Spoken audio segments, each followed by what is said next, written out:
très proche de celle de Val Thorens, ce qui aurait pu enduire avec de l'erreur. Allez, nouveau début, enduire avec de l'erreur.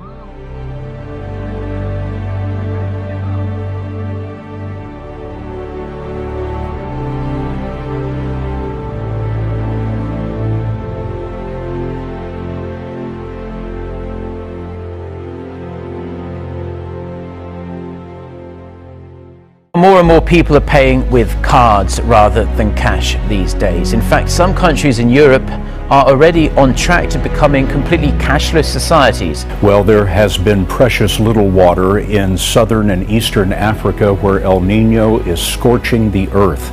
The third most powerful earthquake in Oklahoma's recorded history jolted the northern part of the state this weekend. The ground keeps shaking in Oklahoma, and more violently. This year already 140 quakes. An earthquake rocks Inyo County, sending shockwaves through Bakersfield. And tonight, geologists are explaining why an earthquake 3 hours away was felt right here in town. Now to a developing story. Bad news for our local beaches. They're being washed away at an alarming rate. Oceanside not the only city dealing with this. We'll show you 6 other troubled beaches coming up tonight at 7.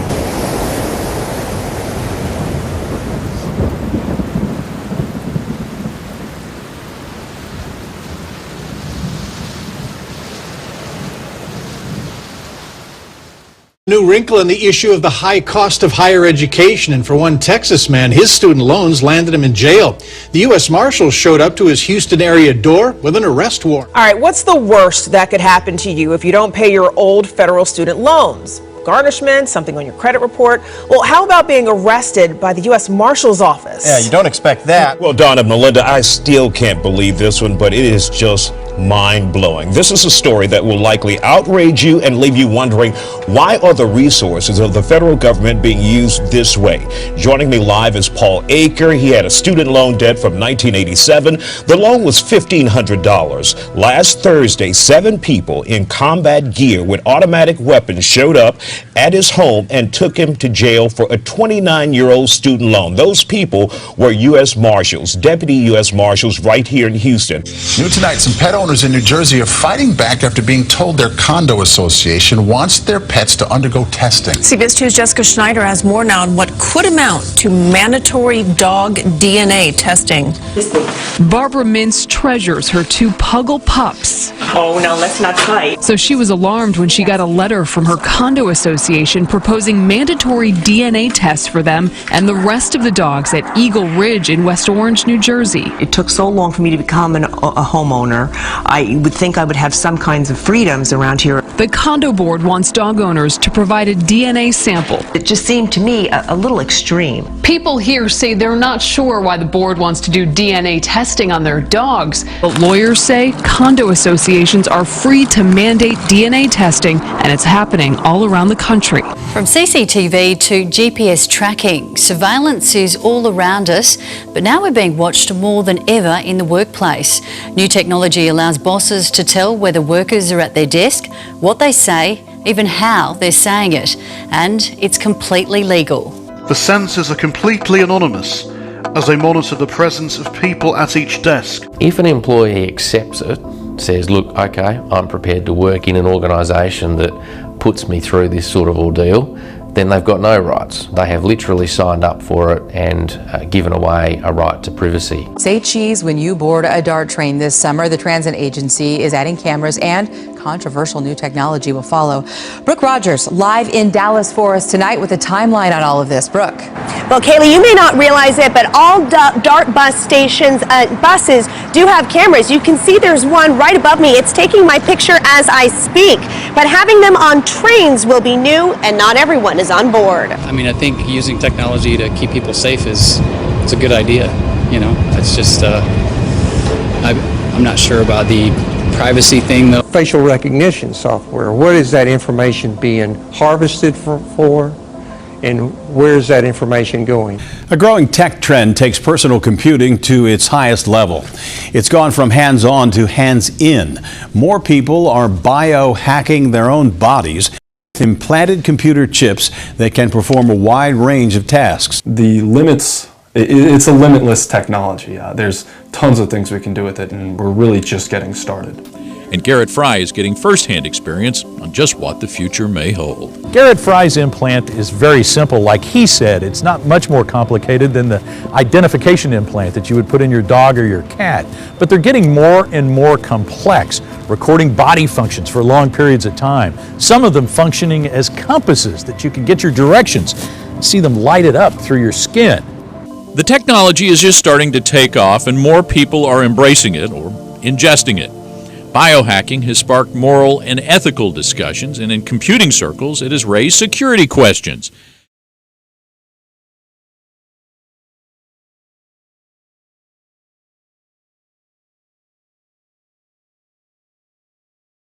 There are calls for a controversial program which aims to educate students about their gay, lesbian or transgender classmates to be removed from South Australian schools. While some parents have told Nine News they support the program, a federal senator says the lessons go too far. It's called Safe Schools, a program designed to make students comfortable with their same-sex or transgender classmates. 53 South Australian schools have signed up to Safe Schools. The program aims to help students understand different sexualities, but also encourages them to avoid gendered words like he or she, in favour of the terms they, ze, or e.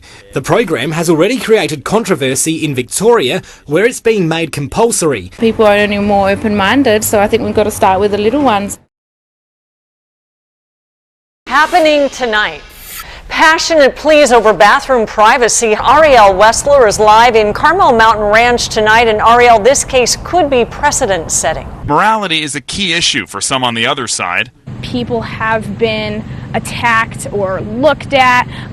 There are always sick-minded people that take advantage of this kind of system. A system still very much up for debate nationwide, and a decision that could set a precedent for other districts throughout the country. New at 5, Seattle Parks and Recreation is facing a first-of-a-kind challenge to gender bathroom rules. A man undressed in a women's locker room last week, citing a new state rule that allows people to choose a bathroom based on gender identity. Women alerted staff who told the man to leave, but he said, "The law has changed and I have a right to be here."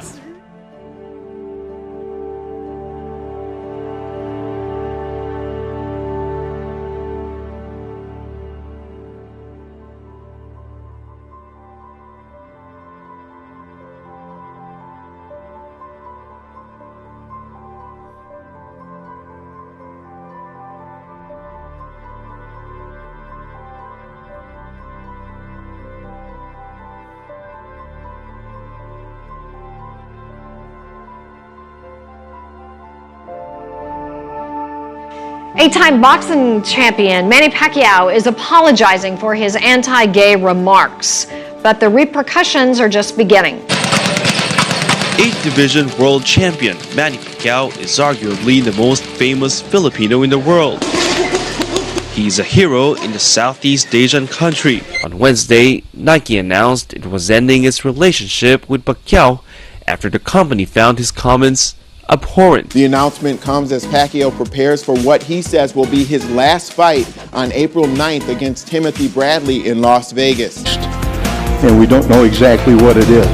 Yeah, new tonight, concerns over mystery gunk falling from the sky. What on earth is it? An unknown substance has coated several homes in one neighborhood. 7 Action News reporter Aaron Baskerville is live there with more. Aaron, what's going on?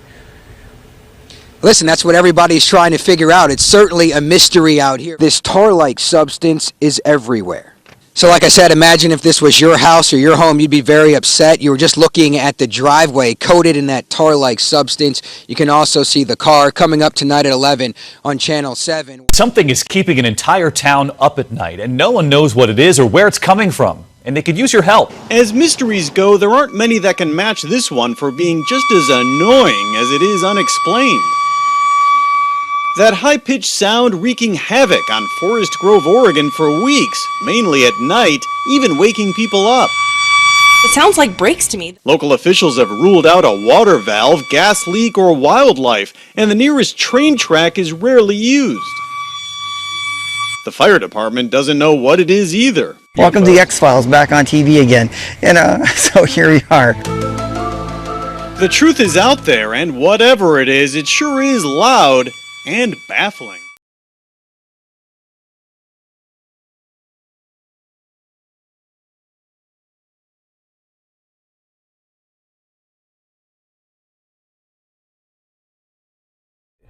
The officer told me, don't understand that because of what you done. He said, I checked myself back into mental health. I was able to get regulated with my medication. I reconciled my relationship with my brother, with my sister. He's no longer living on the street. He had moved back in with his brother or his sister. And he told me, he said, it's because of what you done that night, you stopping me. He said, to save my life. That man's a hero, and he saved my life, really. You went out of your way, you helped a homeless man, you gave him your own personal Bible, and because of that, he got his life on track. What does that mean to you? It's the most tangible thing I've ever experienced with, being a witness and being obedient to God. So it's awesome. Look me right in the eye. Would you see the pain deep inside? Would you take the time to tell me what I need to hear? Tell me that I'm not